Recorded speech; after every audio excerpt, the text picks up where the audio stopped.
G'day kids, this is lesson 4 in our workshop and today we're painting our biplane.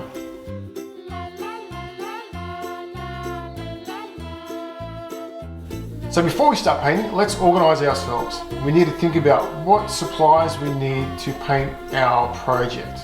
And every Charlie Boots workshop kit comes with paints and brushes, so we've got some there. But also have a look around the house. You may find some interesting things to use and create some different textures and effects with your painting. So things like scourers, maybe bits of Lego for dot effects, maybe some cotton ball tips, plastic knives and forks. I've also got some coffee cups there to be able to mix up some paints. And I've also got my Doors collection of textures and pencils here. Maybe we can use those somehow. Some skewers here as well, and some sandpaper if we need it. So we'll get ourselves organised, and then I'll talk you through how we're going to paint the plane.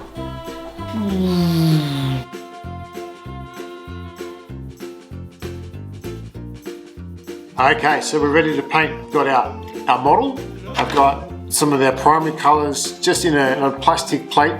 Good thing is these things they wash out in water, so as soon as we finish painting we can wash them out and that plate will be fine.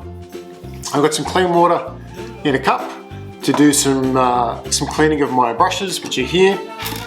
I've also got these pieces here. This is some of the pieces from the B clock, and this is the frame from the actual plane itself. And I can use these to test some of my colours on the actual timber before I start painting my model. Alright, so very exciting. We shall get stuck into it. So first thing I'm going to do is take a medium-sized brush. We've got fatter brushes and we've got more detailed brushes here. And what I want to do is, because this is timber, I want to give this a very light coat of water mixed with water. And what that will help to do is soak into the wood, and so that our future coats, when we start doing all the different colours, will soak in a lot better. It won't be the first bit of paint on the model itself. So I wet my brush in my water, and I'm just going to take a little bit of the white. I might wet that a bit more, just a little bit. As I said, it's just a very thin layer. I'm just going to start. I'm just going to start up here. I'm just going to do it very thinly. I still want to be able to see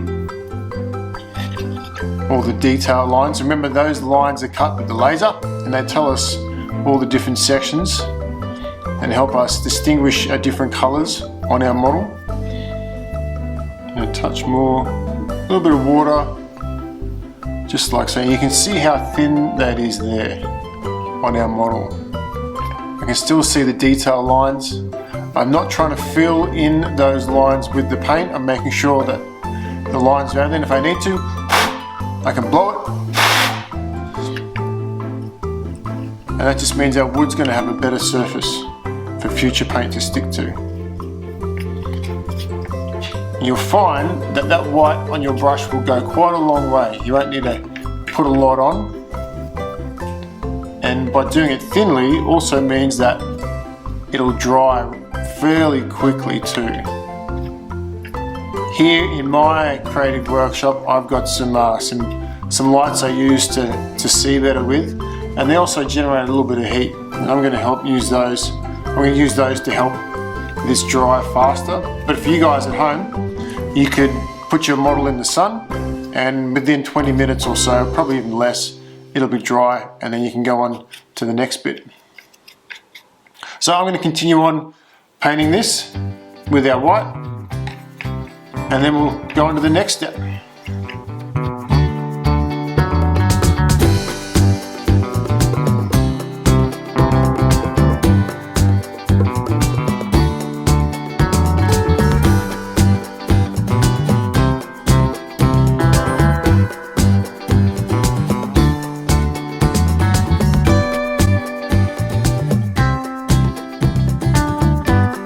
Okay, so our whitewash is dry. We're ready to start painting all our extra details on the plane. So we're going to start thinking about what's our process here. I'm not going to start doing all the little detail areas straight away. I'm going to take my time and think about where am I going to start, why am I going to start there, and what colors am I going to use. So before I do that, what I want to think about is what extra details can I put onto my plane to make it look pretty awesome, some of the extra features. And these lines here on the plane are what you would use to turn or to bank the plane. They're called the control surfaces. And what I'm going to do, I'm going to take a pencil, I'm just going to join these up with some lines, and I'll show you what they look like when they're finished. But basically that's going to be a guide for me to do some different colors on that section of the wing. And what it also does is make it look a bit more realistic, because in the olden days when these types of planes were built, these wings were made of fabric that have a wood structure underneath and fabric over the top, and the idea there is it keeps it nice and light. So what I'm going to do, I'm going to do yellow on top of my wings, and I'm going to then do red in these sections here, and then on the fuselage, this is how I'm going to make it look. So you can see here I've already started, and give you an idea of how I'm going to make my model look. So I've got a blue and yellow fuselage, which is remember the main part of the plane.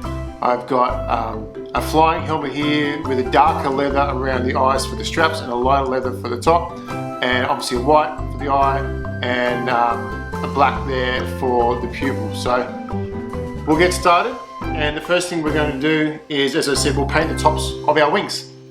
So for this one, for painting the wings, I'm going to start with the lower wing first. Just makes it a bit easier so I don't get any paint on my fingers. Once again, holding onto the sides here. And so I'm going to take my medium-sized brush, put a little bit of water in there, and then a little bit of yellow. And starting with the bottom, and I'm going to start in close to the fuselage here, where it's a bit trickier to get to.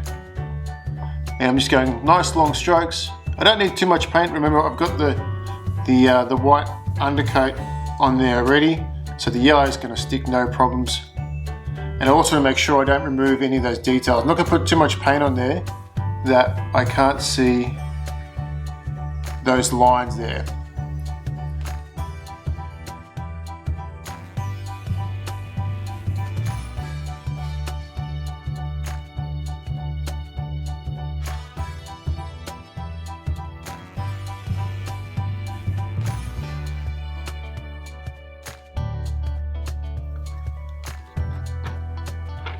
Right, there's the bottom wing done. Bottom wing's done, looking good.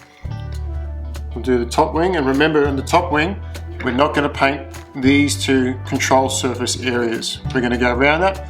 Back when this type of biplane was actually flying around, they used to use insignia on the wings and the body of the plane to know which air force that plane belonged to, and they would have different colors there. So when we do our painting, we're not going to color inside those circles, we're going to go around them, and inside the circle I'm going to make that a blue, and I'll use a different brush for that. I'll probably make that a darker blue as well.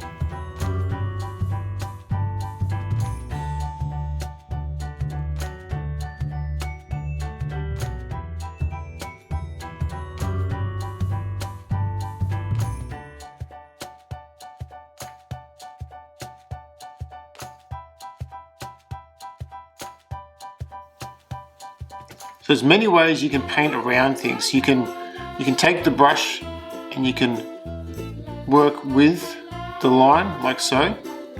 You can also take the brush and you can make sure you've got some paint on there, and you can work your way up to the line and then pull back like so. It's all about finding the technique that's going to work best for you. And often for me, I'll use both those techniques and more. So there's our top wing and bottom wing done in yellow.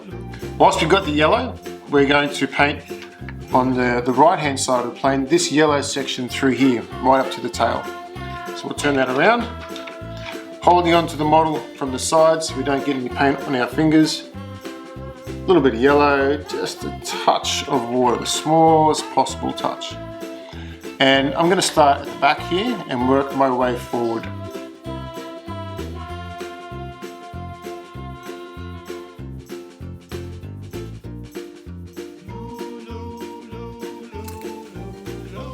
I can hear my tummy growling, I must be hungry.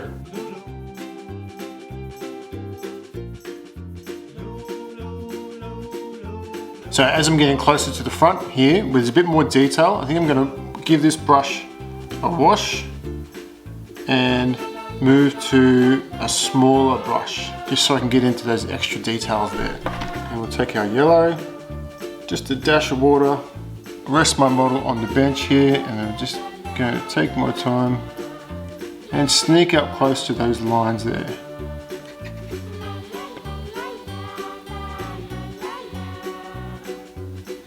You still want to be able to see those laser cut lines. You don't want to go over them because they help to add extra depth and detail to your model.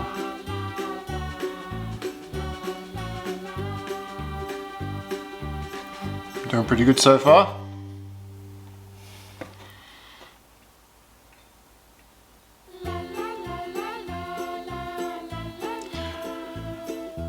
You'll see that some of the lines don't actually touch, and that's okay. You just sort of paint until where you think you should stop, and then don't go any further. So there's our yellow done. That was pretty quick and easy.